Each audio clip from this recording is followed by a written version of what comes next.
അന്ന് ഞാൻ പറഞ്ഞ കാര്യം അരുന്ധതി മാഡത്തെ അറിയിച്ചായിരുന്നോ CP സർ? പറഞ്ഞു മാഡം. എന്നിട്ട് മാഡം എന്ത് പറഞ്ഞു? മാഡത്തിന് വലിയ വിഷമമായി, ഒരു ഷോക്കായിരുന്നു. എന്നാ CP സർ അടുത്തൊരു ഷോക്കും കൂടി പറയട്ടെ. എന്താണ് മാഡം? സത്യാണോ കള്ളമാണോ എന്ന് അറിയില്ല, ചിലപ്പോ വ്യാജ വാർത്തയായിരിക്കും. എന്താ മാഡം? ടെൻഷനാക്കാതെ ഒന്ന് പറയൂ മാഡം.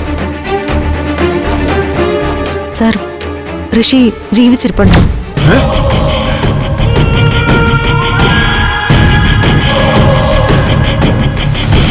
സർ, എന്താ മാഡം എന്തായി പറയുന്നേ?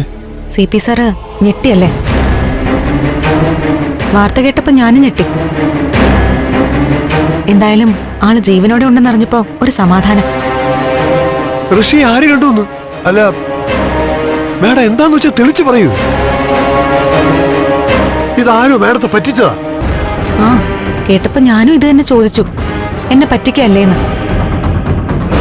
പക്ഷെ എന്നോട് പറഞ്ഞ ആള് പറഞ്ഞത് വെച്ച് അത് ഋഷി ആവാനാ സാധ്യത. ഞാൻ തർക്കിച്ചു. ചിലപ്പോ ഋഷിയുടെ പ്രേതത്തെ ആവും കണ്ടതെന്നും പറഞ്ഞു. നന്ദുവും പണ്ട് ഋഷിയുടെ പ്രേതത്തെ കണ്ടല്ലോ. സർ,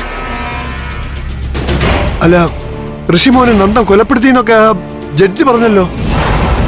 അത് നന്ദു പറഞ്ഞല്ലേ. ഏതാ വിശ്വസിക്കേണ്ടെന്ന് അറിയാത്ത അവസ്ഥയിലാണ് ഞാനും.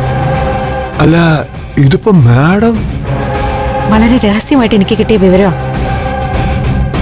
മുൻപ് ഋഷിയുടെ മിസ്സിംഗ് കേസ് അന്വേഷണത്തിന്റെ പുറകെ ഞാൻ പോയിരുന്നല്ലോ. ഷാഡോ പോലീസിനെ കൊണ്ട് ഞാനൊരു ശ്രമം നടത്തിയിരുന്നു. ആ ടീമിലുള്ള ഒരാളാ ഋഷിയെ കണ്ടു എന്നുള്ള രീതിയിൽ പറഞ്ഞത്. ഒരു റസാക്ക്. രഹസ്യ വിവരം ആയതുകൊണ്ട് മറ്റാരോടും ഞാനിത് പറഞ്ഞിട്ടില്ല, ചന്ദ്രോത്ത് പോലും. ഇതെന്തായാലും അരുന്ധതി മാഡത്തോട് പറയണ്ട. മാഡത്തിന് വെറുതെ ആശ കൊടുക്കണ്ട. ചിലപ്പോ എന്നോട് പറഞ്ഞതൊരു സംശയമാണെങ്കിലോ. മാഡം സത്യമാണെന്ന് പ്രതീക്ഷിച്ച് കാത്തിരിക്കും. പാവം മാഡം. ഞാനും മാഡം ഒക്കെ ഒരുപോലെയാ. എനിക്ക് ഭർത്താവ്, മാഡത്തിന് മകൻ.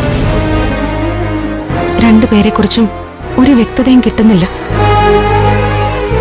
അപ്പോ CP സർ ഇത് സാർ മനസ്സിൽ വെച്ചിരുന്നാ മതി.